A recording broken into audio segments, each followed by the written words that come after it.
اس رات کی اہمیت جو ہے 1000 راتوں والی ہے، اور یہ اس مہینے میں نازل ہوا ہے۔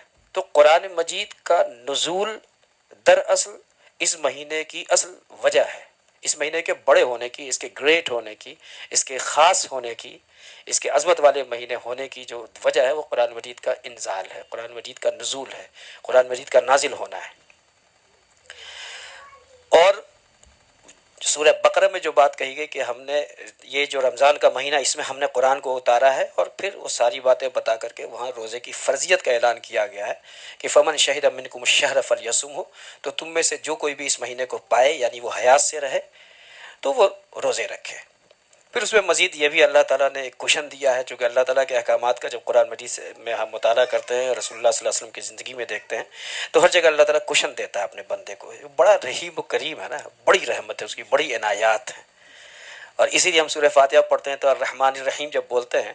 ابھی ریسنٹلی میں اس کو دیکھ رہا تھا، ایک عرب عالم دین نے بڑی پیاری بات لکھی ہے الرحمن الرحیم کے بارے میں، کہ الرحمن جو ہے اللہ تعالیٰ کی جو خاصیت ہے وہ مومنین کے لیے خاص ہے، اور رحیم جو ہے وہ تمام مخلوقات کے لیے ہے۔ اور اس سے پتہ چلتا ہے، آپ سورہ ملک کی آپ آیت تلاوت کیجئے، اس میں 4 جگہ الرحمن کا ذکر ہے اور مختلف انداز میں۔ تو رحمانیت جو اللہ تعالیٰ کی، بہرحال اللہ تعالیٰ نے کہا وسعت رحمتی کل شیء، اس کی رحمت جو ہے وہ پورے اس کو اپنے اس میں اپنے وسعت میں لیے ہوئی ہے۔ تو رمضان کی اہمیت قرآن مجید کی وجہ سے ہے، تو اسی وجہ سے ہم قرآن کو سیلیبریٹ کرتے ہیں، اسی وجہ سے ہم تراویح پڑھ رہے ہیں۔ تراویح کو آپ قیام اللیل کہہ لیں، تہجد پڑھ لیں، کچھ بھی کہہ لیں۔ تہجد بیسیکلی اس نماز کو بولا جاتا ہے جو سونے کے بعد آپ اٹھتے ہیں، جس کا رسول اللہ صلی اللہ علیہ وسلم کو حکم تھا، اور قیام اللیل اس کو بولتے ہیں جب آپ سوئے نہیں ہیں تو آپ جب کر رہے ہیں۔ اس کا مجھے علم ہوا ابھی پچھلے دنوں میں عمرہ کر رہا تھا مدینہ منورہ میں، مسجد نبوی میں رات میں نماز پڑھتا رہا، اس کے بعد پھر میں چلا گیا فریش ہونے کے لیے۔ میں واپس آیا تو اذان ہو رہی تھی، تو میں پھر صف میں چلا گیا، تو میرے ادھر ایک صاحب تھے اور انتہائی خوبصورت حسین و جمیل انسان، مطلب کہ میں یہ سوچتا رہتا تھا کہ مدینہ اور مکے میں تو رسول اللہ صلی اللہ علیہ وسلم کے خانواتے سے تعلق رکھنے والے افراد تو ہوں گے نا، جن کا لینیج مل رہا ہوگا، ایسے لوگ تو ہوں گے، یقینی ہوں گے۔ ان کی شکل دیکھ کر کے لگ رہا تھا کہ وہ مطلب صحابہ کے اولاد میں سے ہیں، مجھے محسوس ہوا۔ تو میں نے مطلب انکانشیسلی میں نے ان سے پوچھ لیا کہ یہ فجر کی نماز کے لیے اذان ہو رہی کیا؟ تو انہوں نے نہیں سمجھا، میں نے انگریزی میں پوچھا تھا، تو ان کے پاس ایک صاحب کھڑے ہوئے تھے، انہوں نے انگریزی میں جواب دیا کہ یہ فار تہجد۔ تب یہ سمجھ گیا پھر ہمارا مطلب۔ تو انہوں نے ہم سے ایک جملہ بولا، انہوں نے یہی جملہ مجھے بتایا، وہ عالم دین تھے مدینے میں، اور ان کی عمر رہی ہوگی تقریباً 70 سال کے قریب۔ انہوں نے ہم سے کہا کہ اگر آپ سو گئے ہیں تو تہجد ہے، اگر آپ سوئے نہیں جاگے ہوئے تو یہ قیام اللیل ہے۔ آئیے مدینے میں مسجد میں ایک ایسے شخص تھے، بولی کہ جس کا روب میرے اوپر پہلے ہی چڑھ چکا تھا، ایک دم طاری ہو گیا تھا، اللہ بہتر جانتا ہے۔ بہرحال تو قرآن مجید ہی بنیادی طور پر سیلیبریشن ہے، اور قرآن مجید ہے تو ہم ہیں، قرآن مجید ہے تو یہ کائنات ہے۔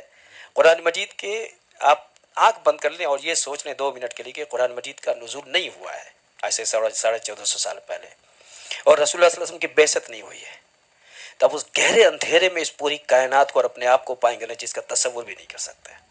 یہ قرآن کا کمال ہے۔ تو قرآن سے ہی تعلق اصل چیز ہے، اسی تعلق کے لیے ہم یہ سب کچھ کر رہے ہوتے ہیں۔ لیکن اس میں جو آئیڈیل چیز ہے وہ یہ ہے کہ قرآن مجید سے ہمارے فہم کا تعلق بن جائے، ہماری سمجھ کا تعلق بن جائے، ہم قرآن مجید کو انڈرسٹینڈ کرنے لگیں، قرآن مجید سے ہمارا ایک رشتہ بن جائے، ہمارا ایک تعلق بن جائے، کیونکہ قرآن مجید سے بڑا متکلم کوئی نہیں ہے۔ دیکھیں رسالت مآب صلی اللہ علیہ وسلم اس دنیا میں ہمارے درمیان میں نہیں ہے، اور رسول اللہ صلی اللہ علیہ وسلم نے جو جماعت کھڑی کر دی صحابہ کرام رضوان اللہ علیہم اجمعین کی، ویسی جماعت، ویسے لوگ، ویسے آئیڈیل لوگ روئے زمین پر کبھی نہیں آ سکتے، تو طے شدہ بات ہے۔ اور آج بھی جو بھی اچھے لوگ پیدا ہو رہے ہیں یا ہوتے رہے ہیں یا ہوتے رہیں گے، وہ بھی وہی رسول صلی اللہ علیہ وسلم کی ان کی جو تعلیمات ہیں ان کی وجہ سے، اسی قرآن کی وجہ سے۔ اور ہمارے اور رسول صلی اللہ علیہ وسلم کے درمیان جو اصل چیز ہے وہ قرآن مجید ہے۔ تو قرآن مجید کا سمجھنا بہت زیادہ ضروری ہے، قرآن مجید کو سمجھ کے پڑھنا بہت زیادہ ضروری ہے، اور قرآن مجید جو بات کہہ رہا ہے یہ سمجھنے کی ضرورت ہے کہ بہت سنجیدگی کے ساتھ کوئی بات کہہ رہا ہے، اس میں ہمارے لیے کوئی نقطہ موجود ہے، یہ اصل چیز ہے۔ اس نقطے کو پکڑ کے جب ہم قرآن مجید کی تلاوت کرتے ہیں صورتوں کو دیکھتے ہیں، آیات کے آگے پیچھے جو کانٹیکسٹ ہوتا ہے اس کو ہم دیکھتے ہیں، تو پھر ہم ایک نتیجے پر پہنچ جاتے ہیں کہ اچھا قرآن مجید یہ کہہ رہا ہے۔ تو ظاہر سی بات ہے یہ قرآن مجید 114 صورتوں پر مشتمل ہے، بڑی صورتیں بھی ہیں، چھوٹی صورتیں بھی ہیں، آیات محکمات بھی ہیں، آیات متشابہات بھی ہیں، سب کچھ ہے اس میں۔ اس میں نبیوں کے واقعات ہیں، اس میں رسولوں کے واقعات ہیں، نیک لوگوں کے واقعات ہیں، برے لوگوں کے انجام کے بارے میں بتایا گیا ہے، بری قوموں کا انجام بتایا گیا ہے، اور ہم کو یہ سب کچھ بتا کر کے بتایا گیا ہے کہ ہم نیو اپوائنٹڈ ہیں، نیولی اپوائنٹڈ امہ ہیں اصل میں۔ کہ قرآن مجید کا جب ہم مطالعہ کرتے ہیں تو آپ سورہ فاتحہ پڑھتے ہیں، دعا مانگتے ہیں، اس کے بعد پورا قرآن موجود ہے۔ پورے قرآن کو آپ دیکھیے، سورہ بقرہ کی شروعات آپ آغاز کریں گے تو قرآن مجید شروع میں بات کرتا ہے کتاب کے بارے میں، پھر اس کے بعد وہ بات کرتا ہے متقین کے بارے میں کہ کتاب کن کے لیے فائدہ مند ہے، مفید کن کے لیے بینیفیشیل ہے۔ پھر ان کے بارے میں بات کرتے ہوئے وہ پھر بتاتا ہے ان لوگوں کے بارے میں جنہوں نے اس کو رد کر دیا ہے، یعنی کافرین کے بارے میں۔ پھر ان لوگوں دونوں کا ذکر کرنے کے بعد پھر ایک تیسری نسل کے لوگوں کی بات کرتا ہے، وہ منافقین ہیں، ان کے بارے میں بتاتا ہے۔ 17 رکوع تک قرآن مجید مومنین، کافرین اور منافقین کی گفتگو کرتا ہے۔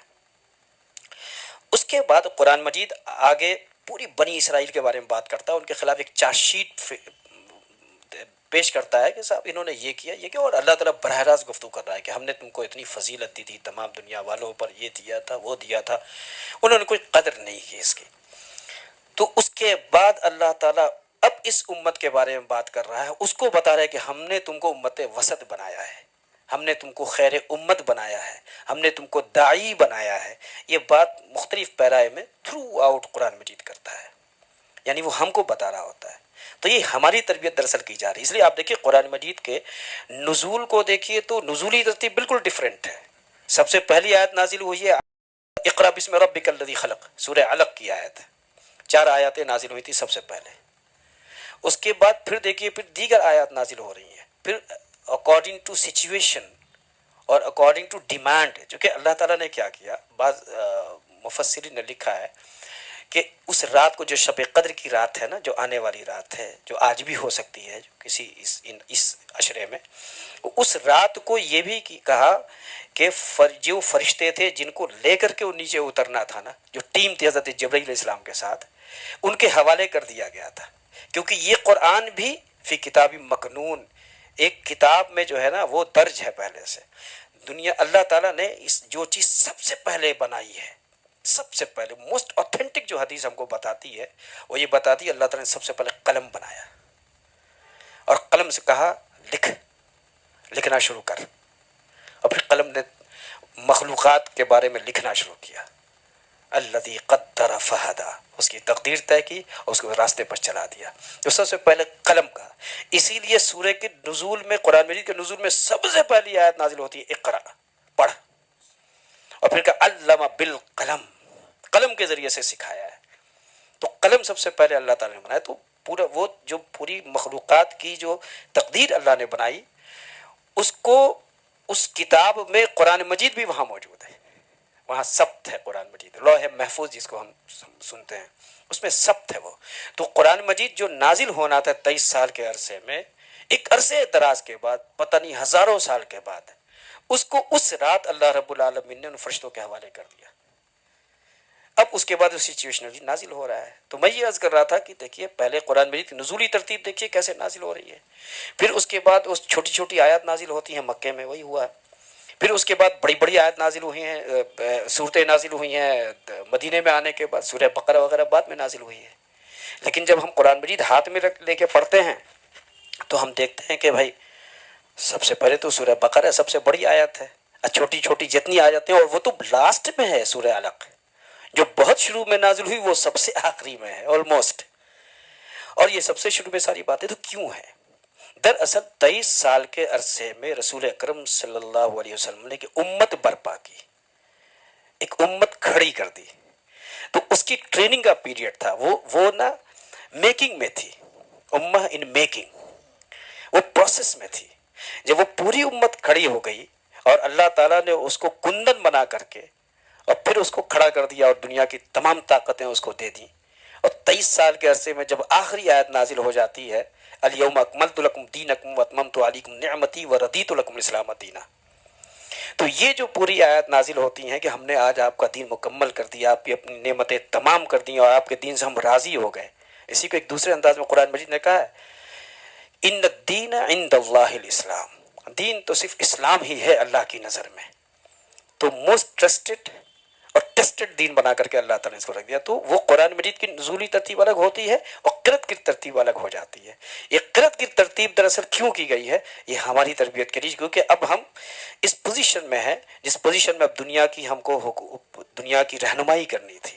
کنتم خیر امۃ اخرجت للناس، تم کو ہم نے لوگوں کے لیے پیدا کیا ہے، لوگوں کے لیے برپا کیا ہے.